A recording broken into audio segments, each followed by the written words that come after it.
If one night you hear whispers coming from the kitchen, cover your ears and don't move. Sounds like just a myth, right? But that night everything changed. Are you ready to hear the story? Don't forget to subscribe, turn on your notifications, and wear your headphones. Because some sounds can only be heard when you're truly alone. Have you ever had a night that started out completely normal but suddenly turned into the most unbelievable experience of your life that night? I just wanted to relax at home. Because my parents were out of town, it felt amazing to have the whole house to myself, even if just for a while. No annoying little sibling whining, no one telling me to turn off the TV or go to bed early. Everything felt so peaceful. Around 1 a.m., I was still sitting in the living room, watching a Korean horror movie. Though honestly, I wasn't really paying attention anymore, since my eyes were getting heavy. But once the credits rolled, I suddenly felt super thirsty. So I stood up and walked to the kitchen to grab some water. The house was completely silent. No cars passing by, no crickets. No sounds at all. Just me and the sound of my own footsteps. The moment I reached the kitchen doorway, I started to feel weird. The air in that room was colder than usual, and I got chills from the soles of my feet all the way to my neck at first. I thought it was just my imagination, acting up after watching a scary movie. But then I heard something. A whisper. It wasn't loud and it wasn't clear either. But it was enough to make my skin crawl. It was very faint, like someone whispering from inside a cabinet, or maybe from the dark corner of the room. At first it sounded like the wind, hissing through a cracked window, but the longer I stood still, the more it started to sound like someone talking. Soft, flat, and repetitive. I couldn't make out what was being said, but the rhythm felt hypnotic. I stood frozen, afraid to take a single step forward. The kitchen looked dark, because I hadn't turned on the lights, but that's what made it feel even stranger. The kitchen normally wasn't that dark, even with the lights off, since some light usually came in through the window, but now pitch black. Like the windows were completely sealed, even though I was sure I left them open. Earlier that afternoon, I started wondering, did I close the windows without realizing it? But before I could take another step inside, the whisper changed. It got slightly clearer. Like someone was calling to me. Not by name, though. More like a soft "hey" or "come here." That was the moment I took a step back. My God was screaming this wasn't human. Or if it was, it wasn't a normal person. And right then, I remembered a random conversation I had just a few days earlier.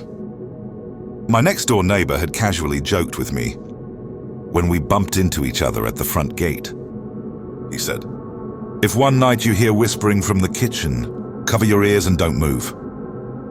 I just laughed and said, "Wow, that sounds like something straight out of a horror YouTube video." He replied with, "Huh? Yeah, just think of it as a myth. But don't ignore it if it actually happens to you." Back then, I thought he was just messing with me. But now, standing in front of a pitch-black kitchen, with whispers growing louder, his words suddenly felt like a serious warning. And I started to wonder, has this happened to someone else before? I was still standing at the threshold of the kitchen, unsure whether to go in or back away. But the whisper kept growing closer. And for the first time, I realized it wasn't the kitchen that was dark. There was something inside the darkness watching me. I slowly stepped back from the kitchen doorway. Not because the whisper was louder, but because it felt closer. At first I thought I was just imagining it. Maybe I was so scared I was hallucinating. But then I realized the whisper wasn't coming from the kitchen anymore. Now it felt like it was following me. Like it was moving with me.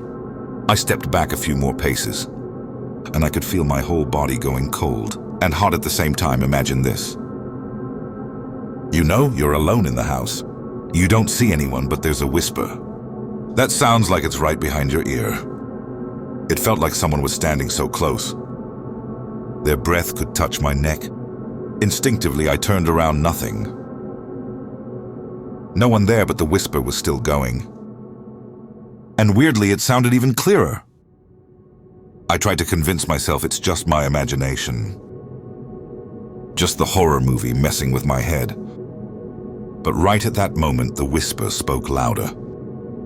I know you can hear me, that line. It froze my blood. It wasn't my voice. Not my parents, not anyone I knew.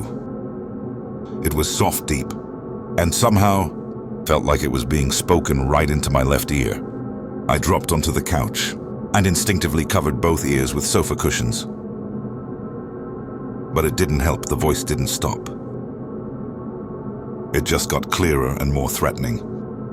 Don't run, I just want to see your face. Finally, you're alone too. My hands were shaking. My heart was pounding so hard, it felt like my chest would explode. Cold sweat soaked my back, and my eyes darted around in panic. The TV was still on, but the screen was flickering like a broken signal. The living room light started dimming, flickering slowly like an old bulb about to go out. It felt like the house was changing. It was blending with the strange energy of that voice. I grabbed my phone from the table, but when I pressed the power button, the screen stayed black, completely dead. Even though I have last seen the battery at 70%. I tried pressing it again. I even plugged it into the charger, but nothing at that point. It felt like every electronic device in the house had just stopped working. Panic took over my brain. I thought about just running out of the house. But my body wouldn't move. My feet felt like they were glued to the floor. And in that terrifying moment, I remembered my neighbor's words again. If you hear whispering from the kitchen, cover your ears and don't move back. Then I thought it was just a joke. But now, that sentence sounded like life-saving instructions. So I did the only thing I could. I sat in the corner of the couch, hugged my knees and covered my ears as tight as I could.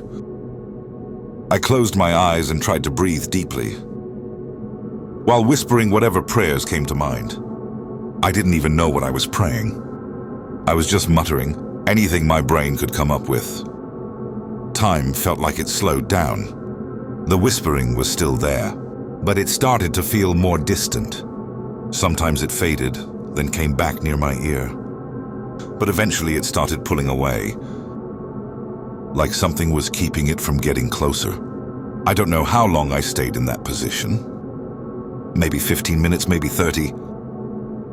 But finally, everything went quiet again. The light stopped flickering. The TV turned off on its own. And the icy, cold air that had filled the room slowly warmed up. Again, I opened my eyes.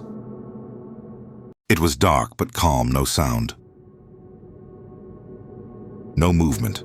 Everything felt like it was back to normal. With whatever strength I had left, I locked every door and ran to my bedroom. I hid under the blanket, staying alert and waiting for morning to come. Every second felt like an endless nightmare. But I knew one thing for sure. Whatever had been whispering most terrifying things, it wasn't gone, it was just waiting. And somehow I felt like it now knew my name. The next morning, sunlight slipped through the gap in my bedroom curtain, but strangely I didn't feel relieved. Instead of feeling safe, after surviving such an absurd night, I felt like something wasn't over yet.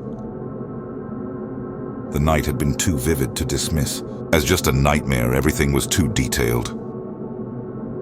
The voice, the cold air, the flickering light, even my phone, which was still completely dead that morning. After a while, I finally gathered the courage to leave my room. The house looked normal. There were no signs of anything weird. The kitchen was clean, no footprints. Nothing out of place, and of course, no one there. But that was exactly what made me feel even more uneasy. Later that afternoon, I visited the neighbor next door. The one who had warned me about the whisper a few days earlier the moment she saw my face. She instantly knew something had happened. "You heard it too, didn't you?" she said quietly. I just nodded slowly as I sat on the bench on her porch. I told her everything from the beginning. The whisper in the kitchen, how it kept getting closer, the phone dying, and that awful moment when I felt like the voice was right behind my head. Her expression changed immediately. She wasn't smiling like she had the first time she told me about it. She stared at me for a long time, then said in a low voice, "If the whisper has reached the back of your head, that means it's already looking for a way in." I swallowed hard. "You mean into the house?" She shook her head. "Not into the house. Into you." I felt a chill crawl down my spine. But she wasn't done. Her face grew even more serious. "If you close your ears but can still hear it, that means it's no longer coming from outside. It's already inside you. It can speak through your thoughts. It can mimic your inner voice. And the worst part is, you won't be able to tell when it's really your own thoughts or when it's just you listening to it." I sat in silence. Her words were terrifying. But the more I thought about it, the more they made sense. Because there was one thing I hadn't told anyone. Yet last night, when the whisper started creeping into my head, the voice slowly changed at first. It sounded unfamiliar, but over time it began to sound like my own voice. Soft, calm. Exactly, like the voice I hear when I'm thinking to myself, and even now seeing in front of my neighbor. I could still hear that voice. Faint, but still there from time to time. "Don't tell anyone you're safe with me. No one understands you like I do."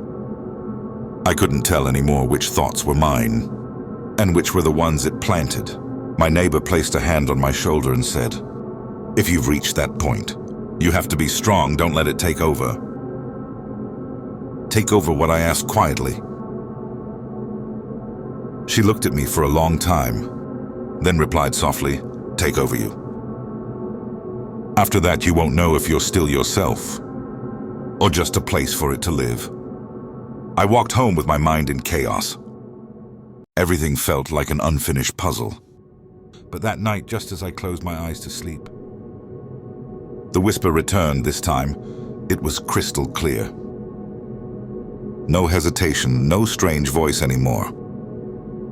"Don't worry now, we are one." And from that night on, I could never again be sure whether the decisions I made truly came from me or from something that now lives inside. If one night you hear a whisper coming from your kitchen, cover your ears and don't move. Don't ask who it is. Don't try to find the source. Because the more you listen, the deeper it gets in, and once it's in, you'll never be alone again. You'll always be with something that isn't even human.